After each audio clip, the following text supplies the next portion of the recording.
नमस्कार, मैं हूं मृत्युंजय कुमार झा। स्वागत है आपका जी बिजनेस के ईबीसी स्टूडियो में। और अगले आधे घंटे तक कमोडिटी मार्केट पर सबसे बड़ी कवरेज जारी है। हम आपको बताएंगे कि आज के बाजार में क्या कुछ खास है, खबरें कौन कौन सी हैं और उसका इम्पैक्ट होगा क्या। और आज की चर्चा में हमारे साथ जुड़ रहे हैं जीके सूद साहब, एग्री मार्केट के एक्सपर्ट। हमारे साथ हैं मनोज जैन, पृथ्वी फिनमार्ट के, और जतिन त्रिवेदी हैं एलकेपी सिक्योरिटीज़ के। तो आप सभी का बहुत स्वागत है। और चर्चा की शुरुआत हम कर रहे हैं एक महत्वपूर्ण खबर के साथ। और खबर ये है कि खरीफ की बुआई के मोर्चे पर अच्छी खबर आई है। और खरीफ की बुआई अब तक 12% बढ़ी है पिछले साल के मुकाबले। और अब तक करीब 260 लाख हेक्टेयर में खरीफ फसलों की बुआई हुई है। इसके पीछे की वजह यह है कि जून के महीने में अच्छी बारिश हुई और सामान्य के मुकाबले करीब 8% ज़्यादा बारिश रही जून के महीने में। और जून के महीने में ही मानसून ने पूरे देश को कवर किया, जो कि आमतौर पर 8 जुलाई तक कवर होता है। और जुलाई के लिए जो अब फोरकास्ट आया है मौसम विभाग का, वो भी अच्छा है। और जुलाई में भी आईएमडी ने सामान्य से ज़्यादा बारिश की उम्मीद जताई है। तो अब सवाल यह है कि क्या बुआई की रफ्तार और बढ़ेगी, किन किन फसलों की बुआई ज़्यादा हो सकती है, इस पर डिटेल बात करेंगे। और सूद साहब हमारे साथ हैं। सर, बहुत स्वागत है आपका। पहले तो मैं आपसे जानना चाहूँगा कि ये जो बुआई के आंकड़े आए हैं 12% ज़्यादा कंपेयर टू लास्ट ईयर, इन आंकड़ों को आप किस तरह से देख रहे हैं, इस पर आपका रिएक्शन क्या है? मृत्युंजय जी, आपने ही इसका जवाब दे दिया है कि बारिश ने बहुत जल्दी कवर कर दिया पूरा एरिया। तो सोइंग जो फार्मर फील्ड तैयार करके तैयार रहता है, उन्होंने सोइंग ऑपरेशन शुरू कर दिए। इसकी वजह से 12% ज़्यादा है। और अभी तो लगभग 1090 लाख 109 मिलियन के करीब होता है खरीफ का। लास्ट ईयर था तो उसका 25-26% हुआ है ये। तो काफी व्यवस्था बाकी है, पर फिर भी आउटलुक बहुत अच्छी है। हो सकता है इस बार पिछले साल से अगस्त के एंड तक जब आंकड़े आएंगे तो 4-5% पिछले साल से ज्यादा की बुआई हो, क्योंकि पिछले साल 2023 से 20% ज्यादा था। तो काफी एरिया पिछले साल ही कवर हो गया था, जो कई बार सूखे में बुआई से वंचित रह जाता है। और अभी पैडी की जैसे बहुत जल्दी शुरुआत हुई।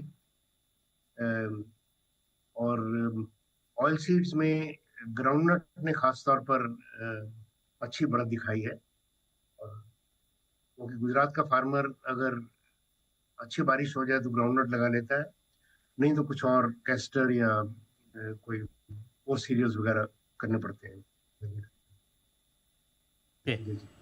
ठीक है, तो ये आपने बढ़िया बताया। लेकिन सर, अब मैं आपसे जानना चाहता हूँ कि पूरे मानसूनी सीजन में, मतलब जून से सितंबर के बीच, सबसे इम्पॉर्टेंट बारिश के लिहाज से जुलाई के महीने को माना जाता है। और पूरे मानसूनी रेन में जुलाई का कंट्रीब्यूशन सबसे ज़्यादा है, मतलब 33% के आसपास की बारिश अकेले जुलाई के महीने में होती है। खरीफ की बुआई के लिहाज से भी जुलाई का महीना बहुत अहम होता है। अब आईएमडी ने कहा है कि जुलाई में भी अच्छी बारिश होगी, 106% से ज़्यादा। तो जुलाई महीने के लिए आपका आउटलुक क्या है? क्या आपको लगता है कि जुलाई में भी रफ्तार अच्छी रहेगी सोइंग की, कुछ और रिकॉर्ड बनेगा सोइंग का? एक्चुअली इसमें कोई शक नहीं है कि जुलाई में रफ्तार बढ़ेगी। जून के आखिर तक कुछ एरिया जैसे विदर्भा, मराठवाड़ा और चंबा होगा सुनकर बाढ़ आ रही है बिहार में, पर बिहार के भी कुछ इलाके, और इनमें कुछ बारिश काफी कम रही। और तेलंगाना आंध्रा में भी। तो तेलंगाना आंध्रा में अब सारा बैकलॉग पूरा हो जाएगा। और वो पैडी के लिए बहुत इम्पोर्टेंट चीज है वो चीज। और इसीलिए जैसे कॉटन अभी पिछले साल से कुछ कम है, तो विदर्भा मराठवाड़ा में होने की वजह से, बैकलॉग पूरा होने से वो भी कैचअप कर लेगा। तो जुलाई का महीना ये जो 2-4 जगह रह गई थी वो कवर हो जाएंगी। और जो 2-4 क्रॉप आपको दिख रही है पिछले साल से कम वाली, खैर पैडी तो पिछले साल से कम नहीं है, बहुत ज्यादा है, पर ये भी और अच्छी तरह से बुआई हो जाएगी। अच्छा सर, एक सवाल मैं आपसे पल्सेस को लेकर पूछना चाह रहा हूँ, जो कि पल्सेस के दाम बहुत गिरे इंडस्ट्री की बहुत शिकायतें हैं, पल्सेस इंडस्ट्री की। क्या इसका कुछ इम्पैक्ट सोइंग के ऊपर पड़ रहा है या पड़ सकता है? देखिए, मूंग की जो प्राइस चल रही है वो लगभग 20-25% एमएसपी से कम है। और ये आपको सुनकर अचंभा होगा कि अभी तक जो आंकड़ा हमारे पास है बुआई का, वो पिछले साल से करीब 100% ऊपर है।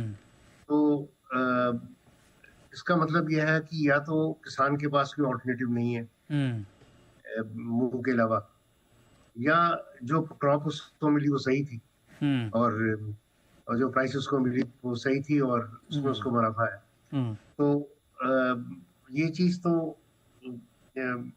मुझे भी एक्चुअली पता नहीं, वो जरा डेप्थ में जाकर देखना पड़ेगा। पर उसमें कुछ नहीं। अरहर की बुआई करीब 3.5% कम है, पर वो मैं ठीक है। ओके, तो ये राय आपकी हो गई ओवरऑल सोइंग के ऊपर।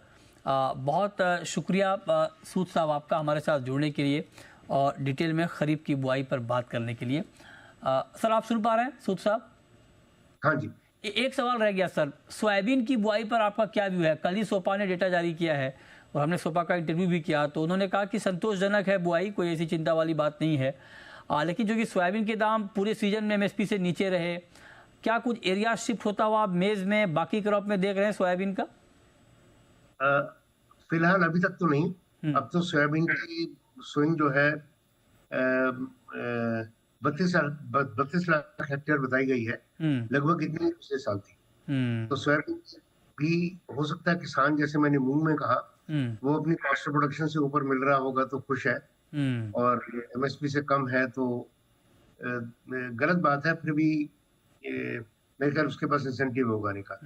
तो मेज में area shift at the end पता लगेगा, क्योंकि अभी आप देखिए 75% एरिया की बुआई बाकी है। ठीक है, ओके। में 125 लाख हेक्टेयर होता है। राइट। 32 तो 90 के करीब बाकी है। आगे देखा जाएगा क्या होता है। ठीक बात। चलिए, बहुत शुक्रिया सूद साहब आपका हमारे साथ जुड़ने के लिए और डिटेल में खरीफ की बुआई पर बात करने के लिए। आगे बढ़ते हैं और अब बात करते हैं कि गोल्ड में आपको करना क्या है, क्योंकि गोल्ड मार्केट में एक मोमेंटम बनता हुआ दिख रहा है। डॉलर वीक हुआ, 9 जुलाई की डेडलाइन जो टैरिफ वार को लेकर है, ट्रेड डील को है, उसको